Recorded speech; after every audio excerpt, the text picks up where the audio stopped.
Ladies and gentlemen, good day and welcome to the Q3 and 9M FY25 earnings conference call of High-Tech Pipes Limited. We have with us from the management Mr. Anish Bansal, Whole-Time Director, Mr. Arvind Kumar Bansal, Executive Director and Group CFO, and Mr. Arun Sharma, Company Secretary and Compliance Officer. As a reminder, all participant lines will be in the listen-only mode, and there will be an opportunity for you to ask questions after the presentation concludes. Should you need assistance during the conference call, please signal an operator by pressing star then 0 on your touchtone phone. Please note that this conference is being recorded. I now hand the conference over to Mr. Anish Bansal, Whole-Time Director. Thank you, and over to you, sir. Good afternoon, ladies and gentlemen. It is my pleasure to welcome you all to the Q3 FY25 earnings conference call for High-Tech Pipes Limited. I am joined today by Mr. Arvind Bansal, Executive Director and Group CFO, and Mr. Arun Sharma, Company Secretary and Compliance Officer. I would like to extend my heartfelt gratitude to our investors and stakeholders for their continued trust and support in our company. Today, I will walk you through the key highlights of our financial performance, ongoing expansion plans, and our vision for the future. Now coming to the financial performance in Q3 FY25. We are delighted to report another robust quarter underscoring our commitment to operational excellence and sustained growth. Here are the key financial highlights for the Q3 FY25. The revenue from the operations stood at 761 crores, marking a 21% growth compared to 630 crores in Q3 FY24. Profit before tax grew by 35% to 25.6 crores, up from 18.9 crores in Q3 FY24. Profit after tax increased by 34% to 19.1 crores compared to 14.3 crores in Q3 FY24.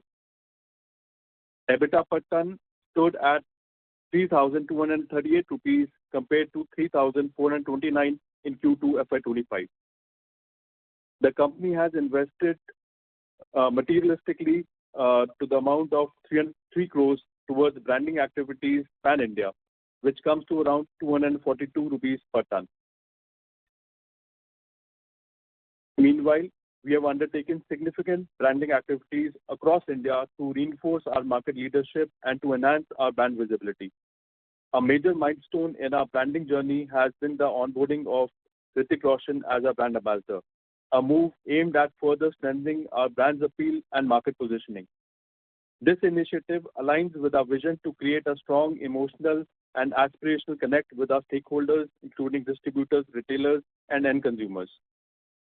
In addition to branding, we have actively worked on expanding our distribution network, enhancing our retail presence, and strengthening our engagement with fabricators and dealers through customer needs.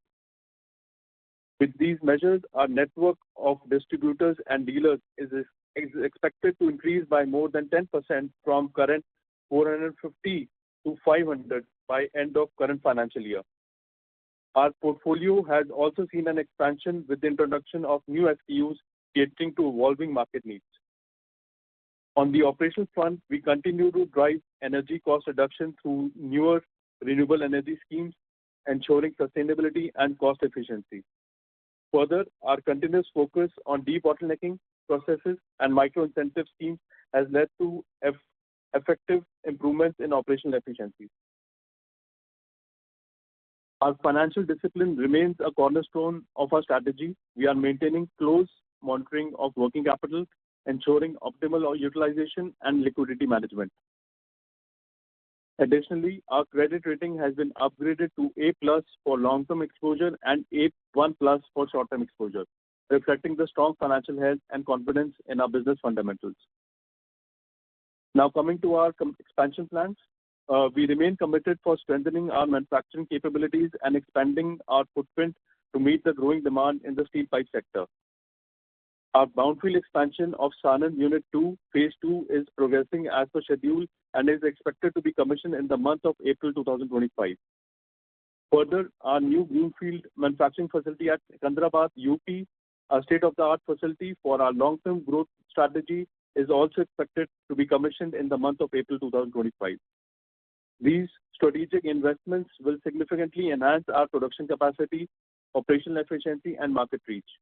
We anticipate these projects to contribute meaningful to our revenue growth in the coming quarters. Looking ahead, we are optimistic about the future of Hi-Tech Pipes Limited. The ongoing infrastructure development in India presents significant growth opportunities, and we are well positioned to capitalize on this momentum. The recent Union Budget 2025 has introduced several initiatives that align with our strategic objectives. These initiatives, combined with our strategic expansions, robust financial framework, and dedicated team, position us to capitalize on emerging opportunities and deliver long-term value to our stakeholders, and it will further lead to positioning of our company as leading and a branded player in the industry. Secondly, capacity expansion to achieve our vision. Lastly, downstream capacity addition for value-added products to increase our value-added product share. Now, we may open the floor for questions and answers. Thank you. Thank you. Ladies and gentlemen, we will now begin with the question and answer session. Anyone wishing to ask a question may please press star and one on your touchtone telephone. If you wish to remove yourself from the question queue, you may press star and two. Participants are requested to use handsets while asking a question. Ladies and gentlemen, we will wait for a moment while the question queue assembles.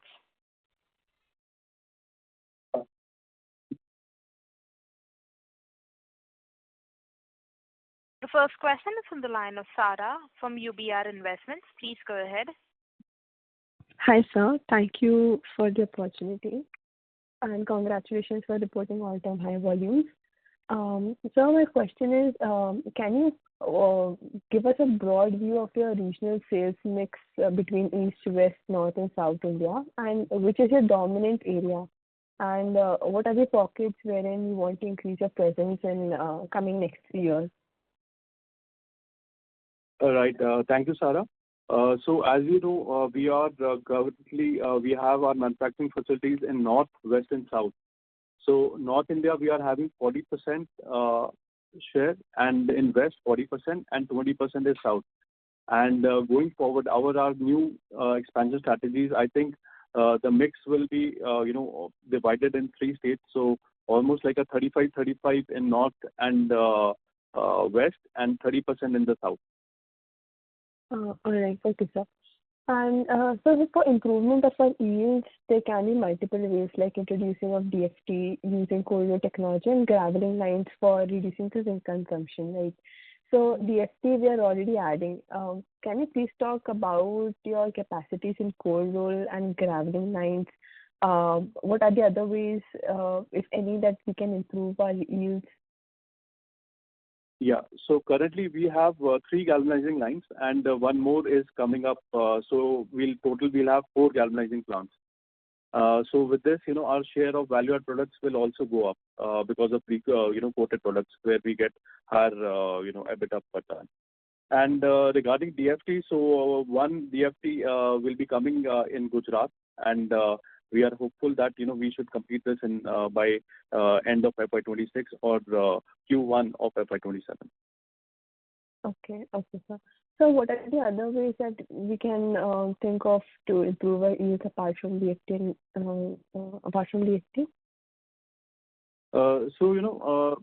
Here, firstly, the volumes. As the volumes will go up, the operational leverage that will help us.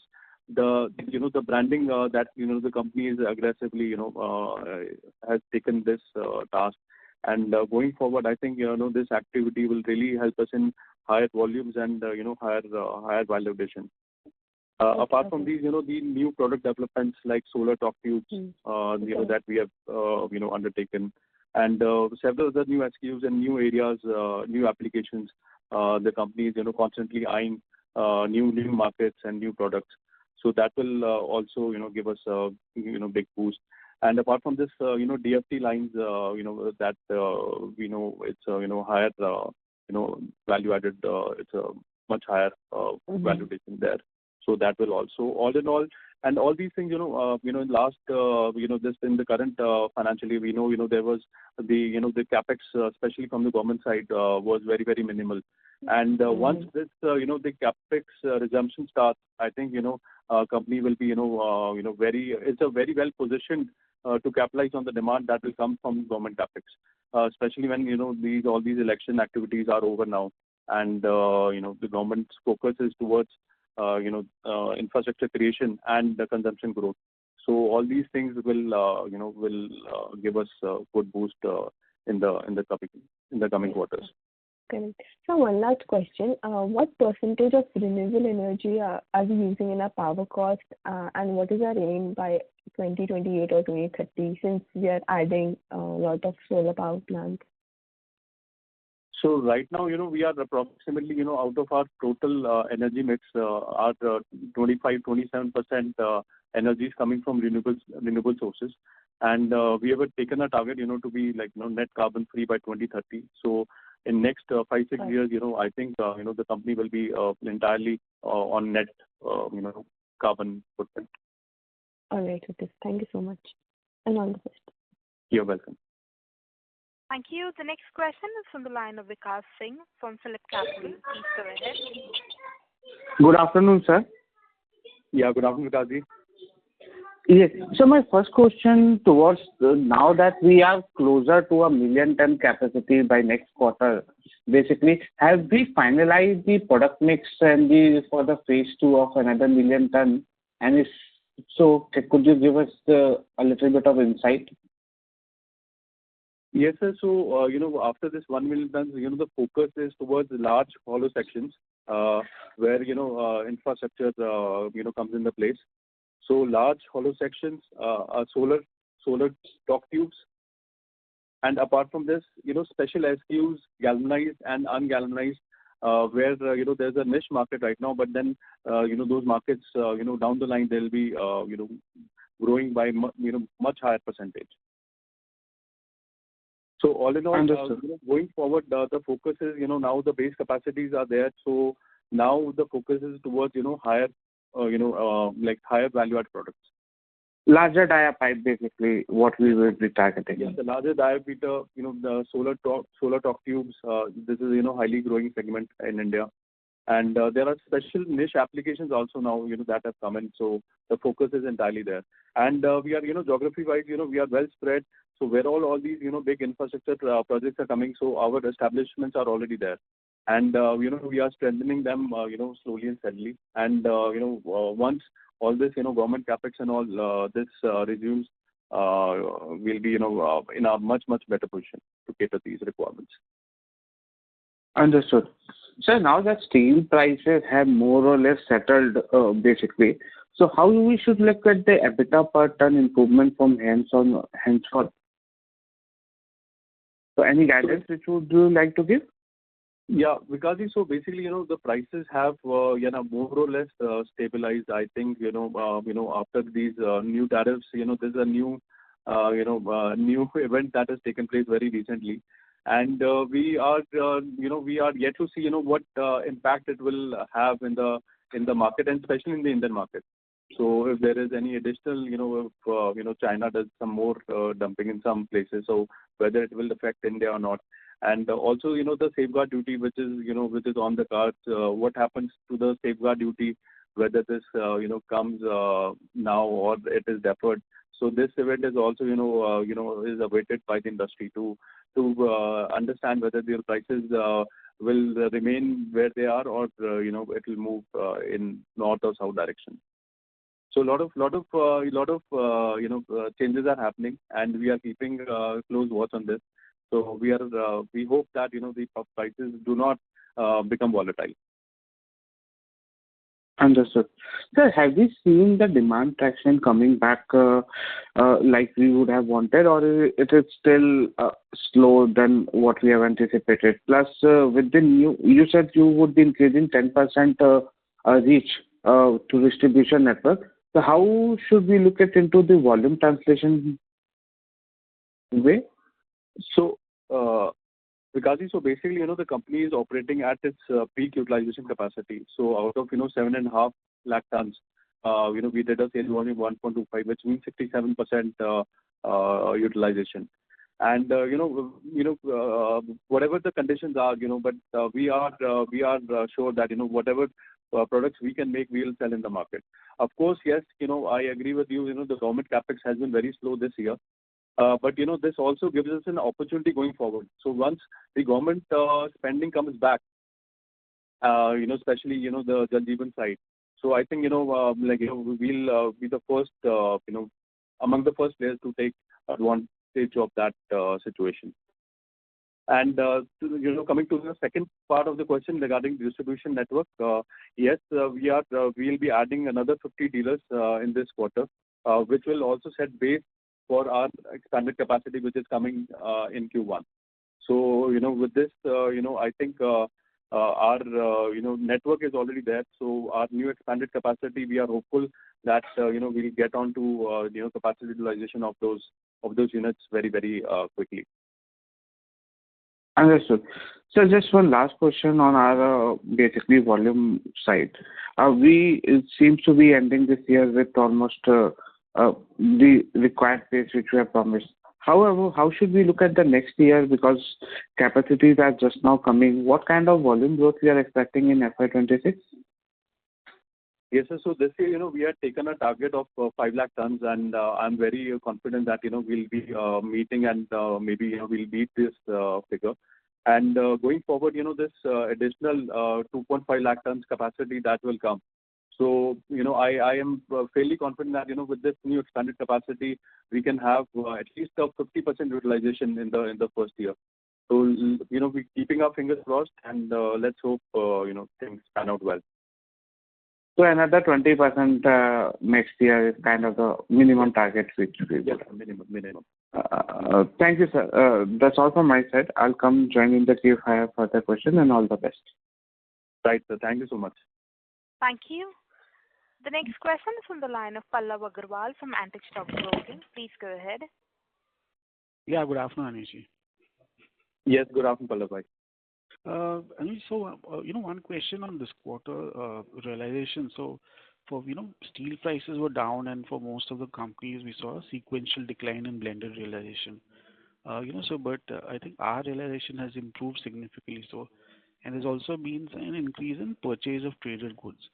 So, could you just explain, what led to the increase sequentially in steel realization? Yeah, Arvind ji is going to answer this, please.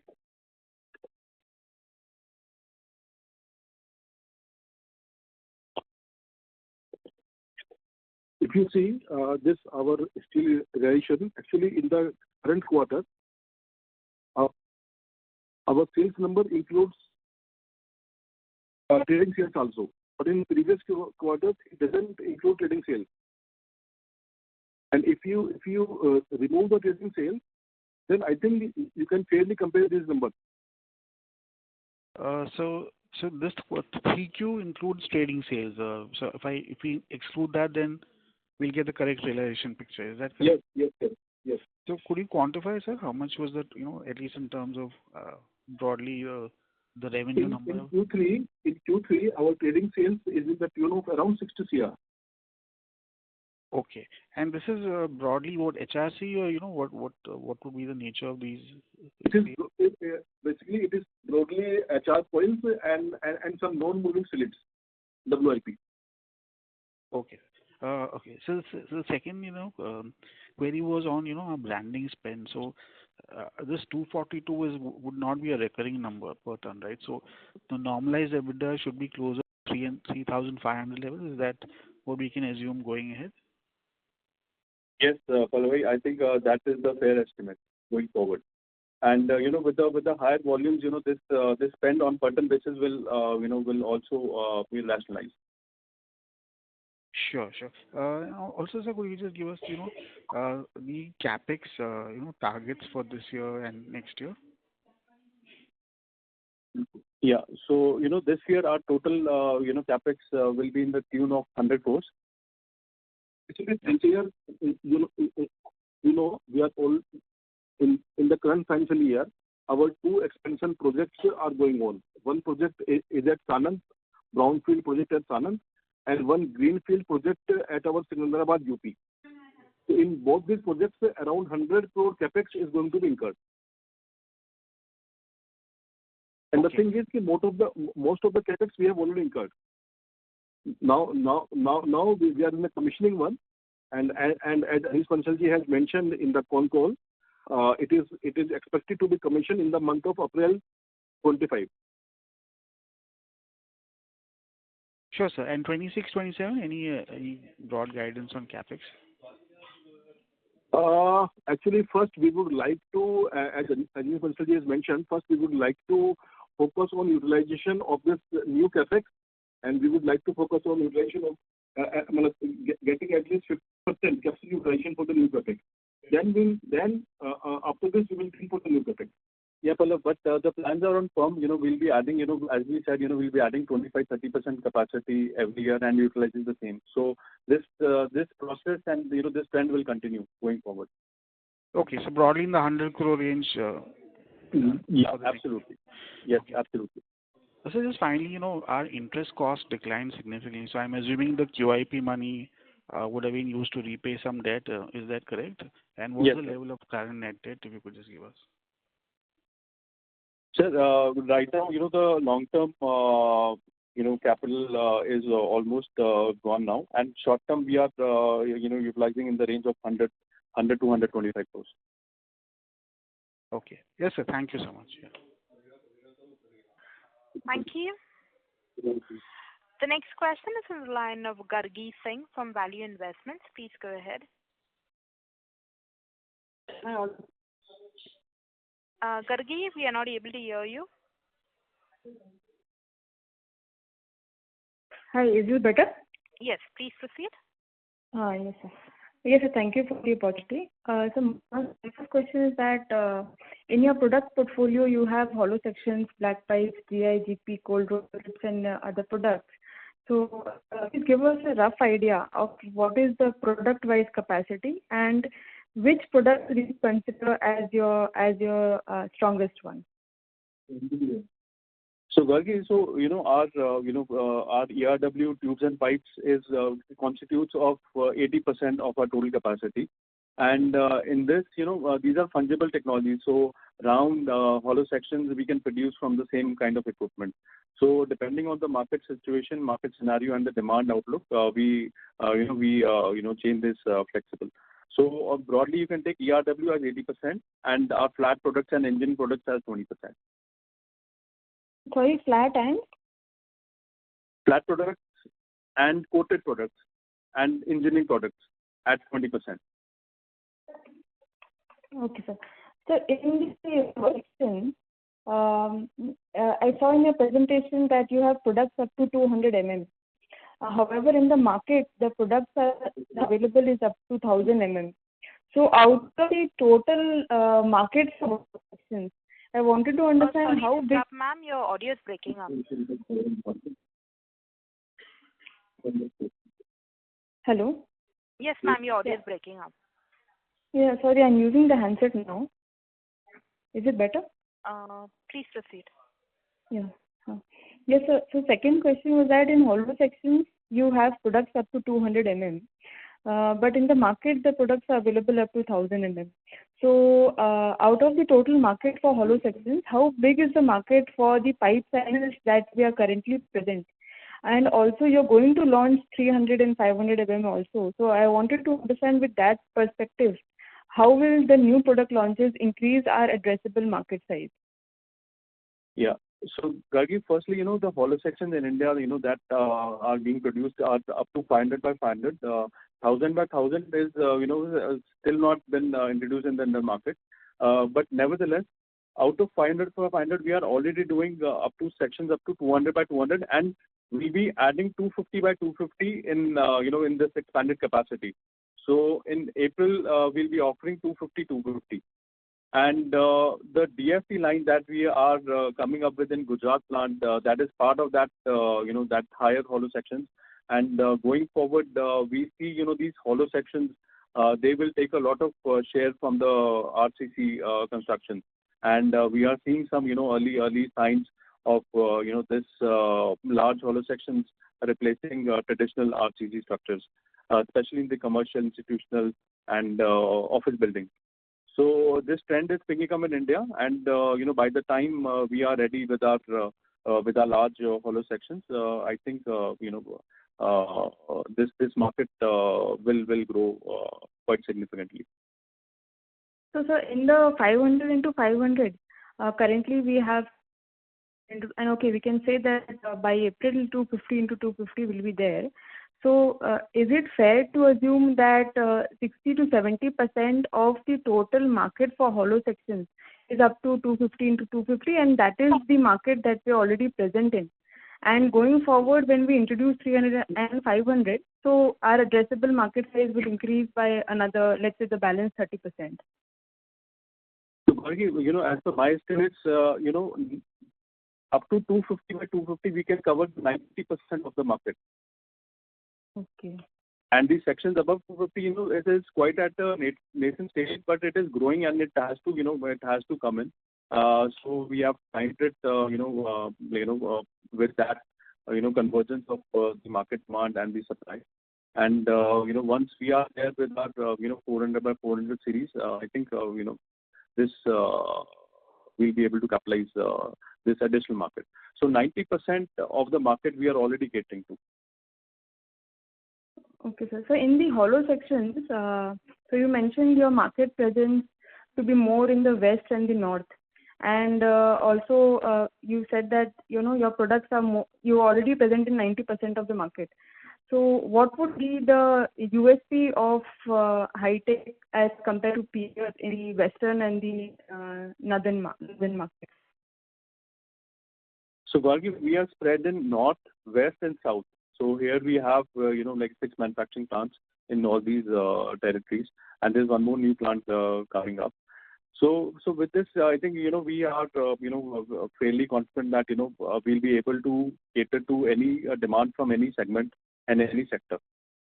With the new size range, expanded size range, as I said earlier, so, the addressable market, we are there to address at least 90% of the market demand. Okay, so last question is that in the previous con calls you have mentioned that 35% of your products are sold through OE and remaining via distributors. So wanted to understand that usually the perspective is that the margins when we sell via distributors is higher as compared to the OEs. However, the product distribution of high-tech with respect to B2B or the OE is higher when compared to your peers. So wanted to understand what is the delta between B2C and B2C margins, and if B2C margins are better, then in future do you plan to increase the B2C mix for the company? So, Gargi, thank you for your question. So basically, our EBITDA per ton in both the cases is nearly the same.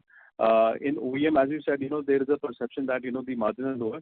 Here, I would like to make a point that, the company is, quite aggressive in the solar tube segment.